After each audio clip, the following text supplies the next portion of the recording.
Parkview at Lakeshore. This is Adi Velez. As all of you may know, we did not have our budget meeting today. Our meeting was canceled with absolutely no explanation. We never had a budget workshop, so we have no idea what our CDD fees for next year will be. It is also, as you can see, my birthday today. And instead of you having a present for me, I actually have a present for you. Numerous residents have asked me what's been going on with the financial crimes aspect of the community.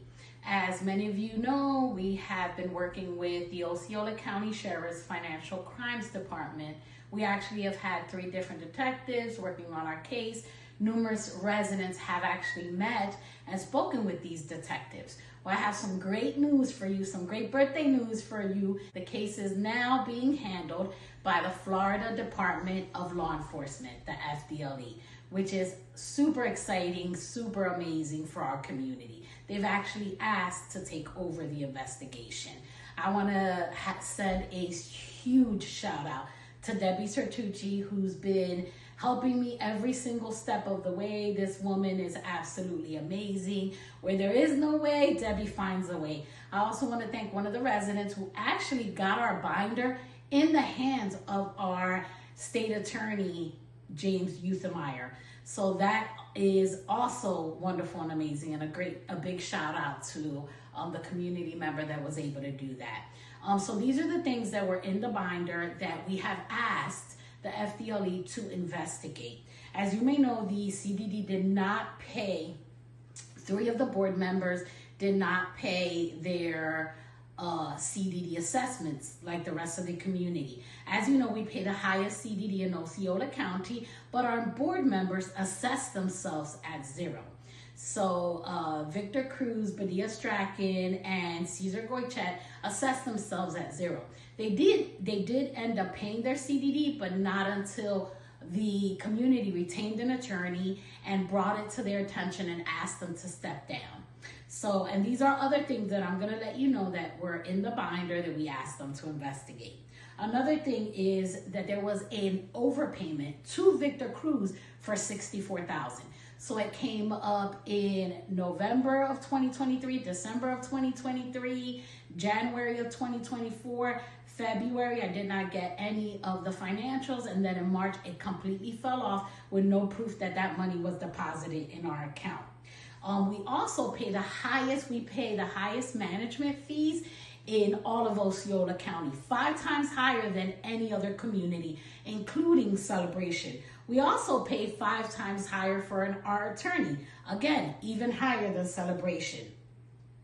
Another thing that was in the binder that we're asking them to investigate is why the board spent close to $1 million of our CDD assessments in the month of December. December 11th, our money came in, and by the 31st, in 20 days, $1 million was gone. That's another thing we asked them to investigate. We've also asked them to look into all of the CDD employees.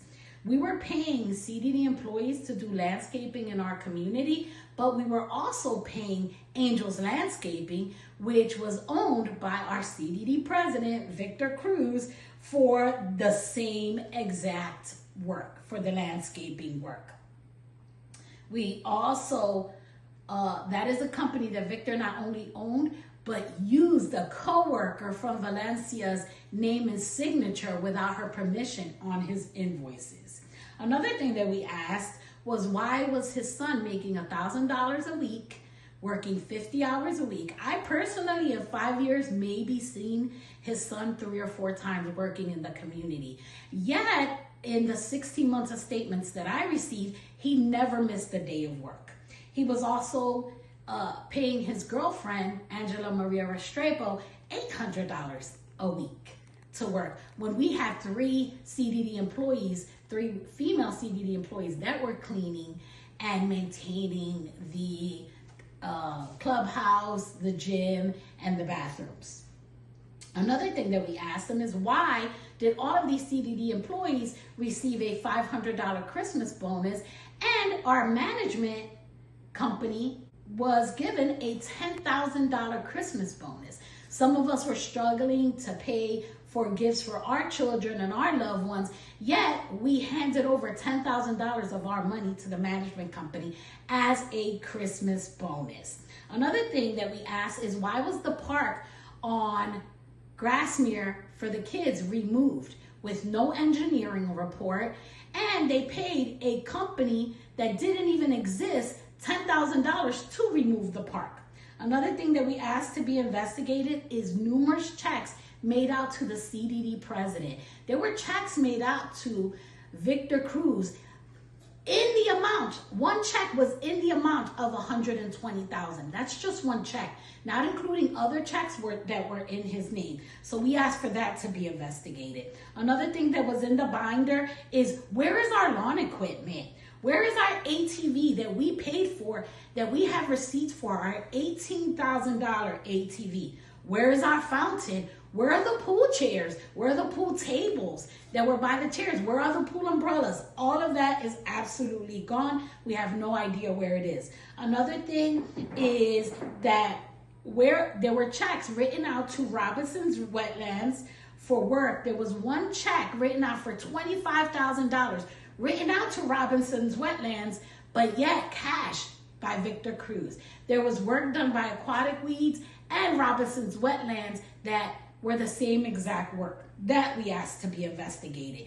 We asked for the loans. We received a $200,000 loan from our new management company, Florida District Management, and we paid a $20,000 fee 3 months later.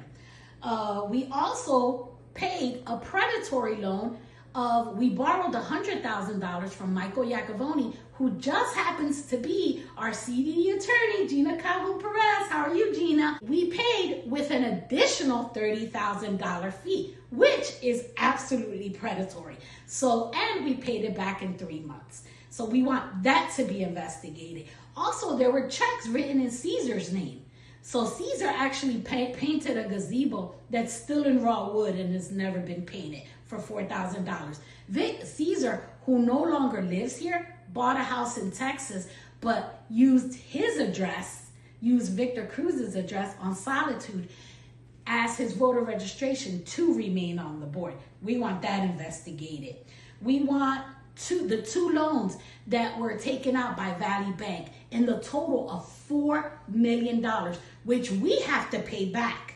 One loan has to be paid back. The $1 million loan, we're going to pay back in 10 years. The $3 million loan, we're going to pay back in 13 years. We want that investigated. Another thing is, how did we purchase 27 lots in the total of $4 million?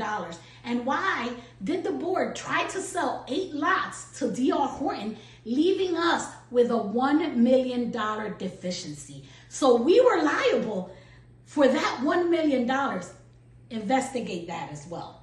Another thing that we want to know is, why did the CDD pay for pavers for the townhomes? The townhomes are strictly HOA responsibility. Why are we paying over $30,000 for pavers for the townhomes when it's not CDD responsibility?